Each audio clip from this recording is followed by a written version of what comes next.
Hi guys, and welcome to today's task. For today's task, I'm going to show you everything about these pocket doors, which happen to be called cavity sliders.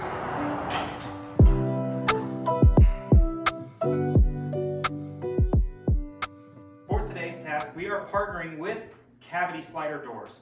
Now, if you are like me and putting in some cavity or pocket style doors in your house, you don't want them to rattle, you don't want them to bang, and you don't want them to feel chintzy.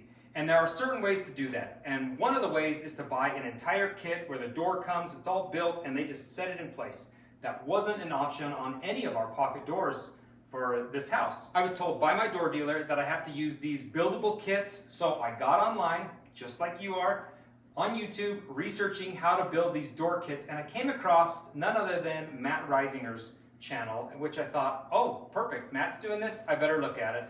And then I stumbled onto gold. In his personal house, he put in these aluminum clad pocket style doors, which is what a cavity slider is. And not only that, it's stronger and better built, but it's got soft close, soft open on it if you want. It really is built around making those pocket doors not be chintzy or junky like they kind of have that reputation. This is what the cavity slider is going to look when it's assembled in our door. You have an aluminum frame that just bolts together similar to a Lego set, and if it's a common door size, which this is, you don't have to do any cutting. But if you have oddball door sizes, cutting is an option, and you can just use your regular chop saw that you're going to cut wood with anyway, because it'll cut through the aluminum.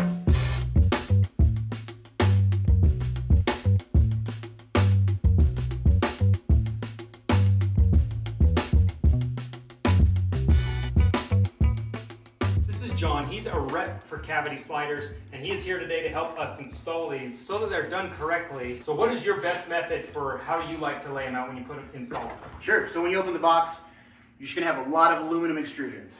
So what you're gonna wanna do is first take them all out and lay them out the way they're going to be once it's installed. So you've got your slats here, you've got your split jamb, you've got your top track.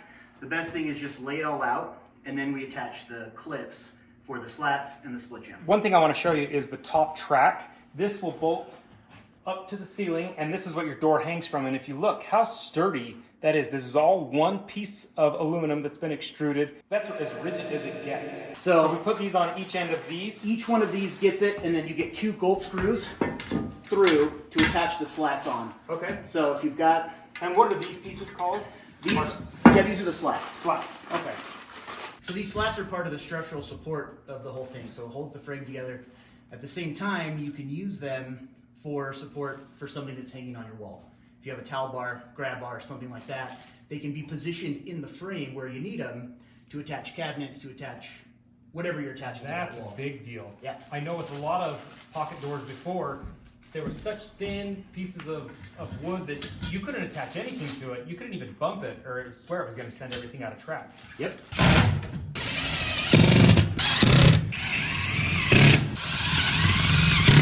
This is the detail I like about cavity sliders. Everything is labeled, and it only fits one way, so it's kind of just, you can't screw it up.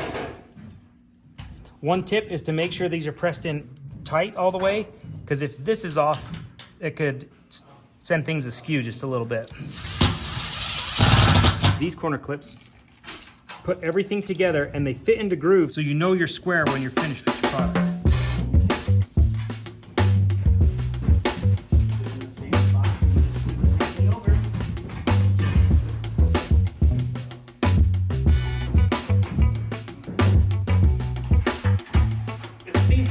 Like it would be so heavy, but it's really just absolutely light.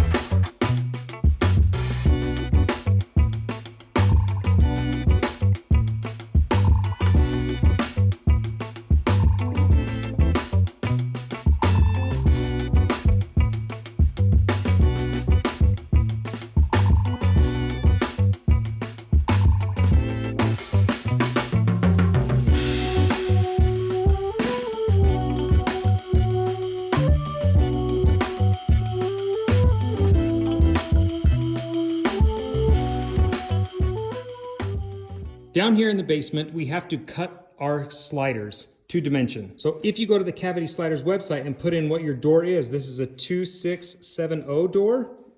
It gives you, from the kit you buy, how to cut everything down. Which piece, what length.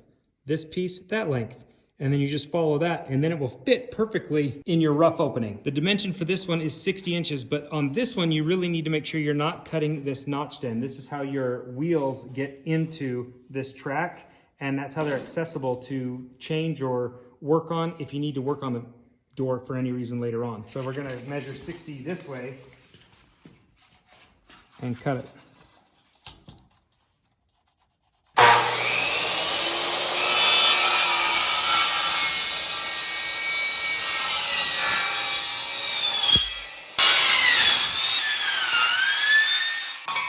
Since this cavity sliders down here are going to be sitting right on concrete, I'm going to glue them to the concrete as well.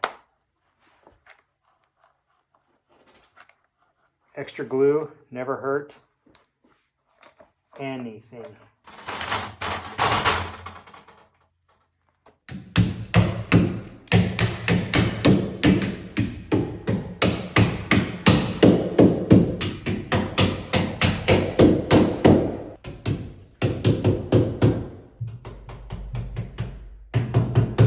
All right, you guys, as we are finishing trimming this cavity slider door, we got to put in some bacon.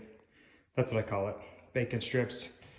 That is because you do not nail into the cavity slider. So typically on trim, you'll just put your casement on and you'll nail in. You'll put your jamb in and nail in, but you can't really do that. You can screw into this stuff, but then screws are hard to hide in your trim. And sometimes, especially if you have a single door that's a cavity slider or a pocket door, sometimes you may need to take that off. And if you do, you won't have enough room because you'll have concealed it too much. Case in point, when we close this door,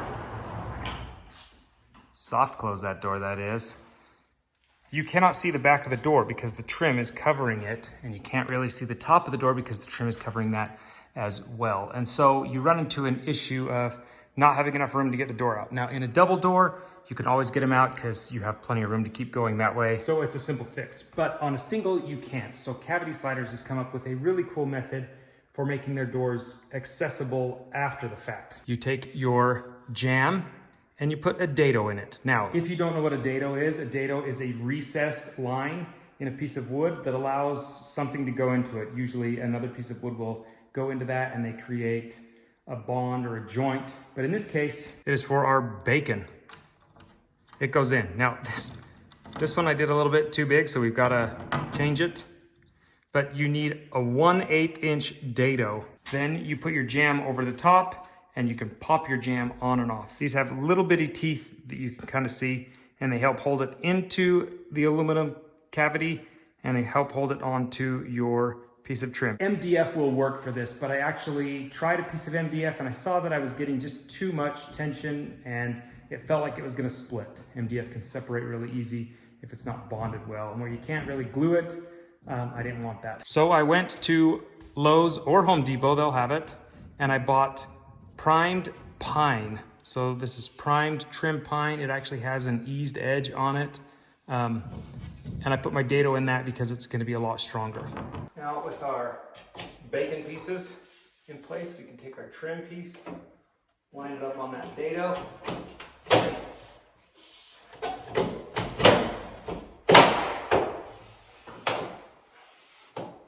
There we go.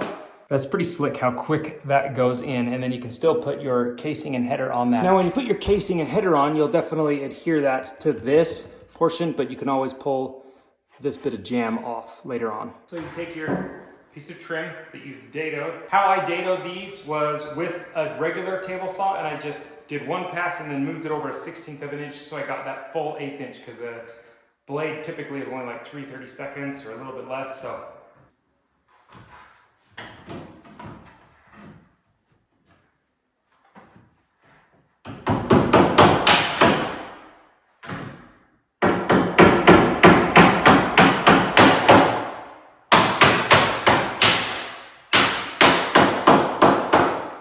That is it. That's how you install a cavity slider pocket door, which I am thoroughly impressed with. We've gone through all the steps from assembling our frame, mounting our frame, sheetrocking our frame, to jamming and casing and putting a header on our frame, and now our doors are in and done, and they slide so smooth and perfectly.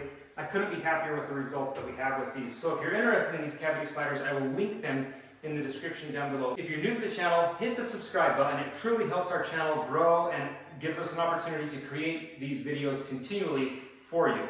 If you're not up to date on all of the episodes of this new house build or the past house builds we've done, such as the meth house that we did, make sure you hit that notification bell so you don't miss out on any of the new episodes, and I will link our old playlists in the description as well. Until next time, we'll see you guys later. Bye, guys. Obviously, I'm not as smooth as these doors, but these are pretty smooth doors.